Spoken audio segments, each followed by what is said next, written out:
Glória a Deus. A paz de Deus, queridos. Deus abençoe a sua vida. Nós estamos falando do chamado do profeta Jonas, mas ele relutou para atender esse chamado. Então nós vamos falar agora do chamado dele e da continuidade. A palavra está dizendo: então veio a palavra do Senhor a Jonas, filho de Amitai.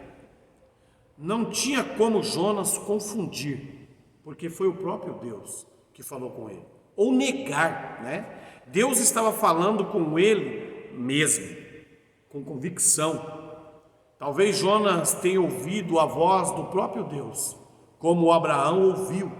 Talvez Jonas tenha tido uma visão, como Ezequiel teve. Talvez Jonas teve um sonho, como Jacó teve, como José teve. Talvez Jonas tenha sentido uma forte convicção no seu coração. Olha, não me interessa. Quando Deus chama, está chamado. Não nos interessa como. O importante é que Deus chamou Jonas pessoalmente. Deus continua falando pessoalmente aos homens de hoje. Deus fala com você. Deus fala comigo. Deus fala com nós. Uma mensagem que você ouve é Deus falando. Um trecho da Escritura que você lê é Deus também falando. Um testemunho que você ouve é bem claro, é Deus falando com você também. Uma exortação ou um conselho que você recebe, a forma que as circunstâncias ao seu redor vão tomando, é um alerta, é Deus falando com você. Hoje, se você ouvir a voz de Deus, não endureça o seu coração.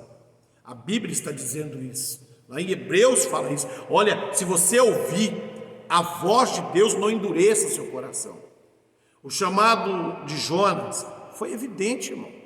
Então veio a palavra do Senhor a Jonas, filho de Amitai, dizendo: dispõe-te e vai à grande cidade de Nínive. Esse foi um chamado claro, evidente, urgente. Deus não chamou Jonas para Jerusalém ou para qualquer outro lugar, chamou para Nínive. Deus não deixou em aberto a direção que Jonas deveria tomar. Deus chamou para Nínive. Nínive, já você vai saber o que acontecia lá. Nínive é um lugar onde precisava da palavra de Deus. Nínive era uma cidade interessante. Nínive era o que hoje é o Iraque, tá?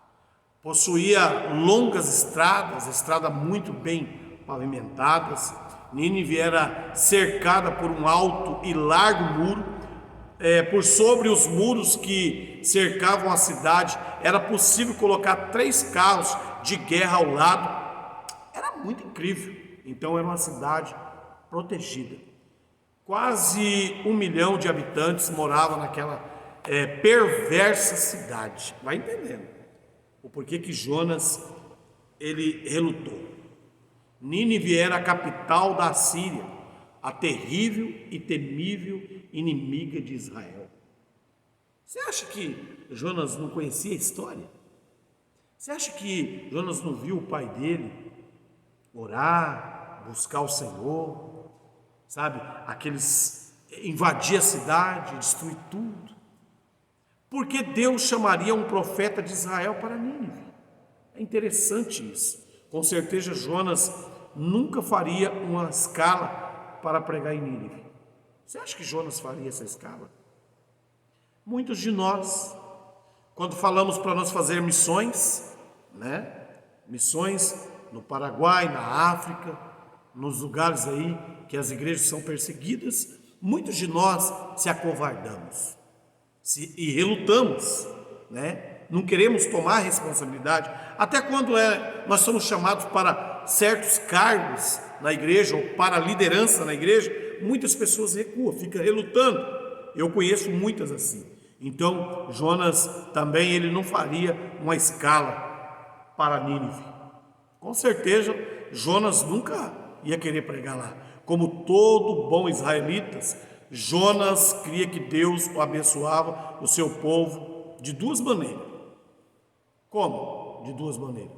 Abençoando Israel geograficamente, economicamente e espiritualmente, enviando, profetas, palavra, como nós temos a esperança que Deus venha nos abençoar por esse momento difícil, aonde está um surto, está uma pandemia atingindo várias pessoas. Então é um momento. Você acha que as pessoas queriam vir para cá nesse momento? Se elas tivessem a oportunidade, só nessa cidade tivesse essa pandemia, você acha que alguém dos Estados Unidos, do Japão, você acha que alguém da Guatemala, da Grécia, ia querer vir aqui, querer uma escala de pregação aqui na cidade? Não, porque é um momento muito difícil, e assim era na vida de Jonas. Mas ele pensa e vai para outro canto. Israel ensinava por ver o dia quando a ira de Deus fosse derramada com poder por sobre Nínive. Mas agora Jonas estava sendo chamado para pregar a salvação em Nínive. Irmão, não era brincadeira. Se Deus tivesse chamado Jonas para Jerusalém ou para Belém, isso teria lhe soado bem melhor. Mas Nínive, aquela cidade pagã, seus arqui-inimigos, isso era a morte para aquele profeta. Se ele fosse lá, ele entendia que ele iria morrer. Mas quem falou para ele ir foi o próprio Deus. Então Deus assinou embaixo para decretar a tua vitória. Deus está te chamando.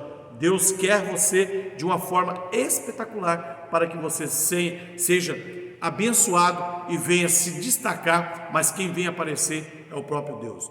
Deus abençoe você, que Deus te guarde, Deus te abençoe e te ilumine. Paz de Deus.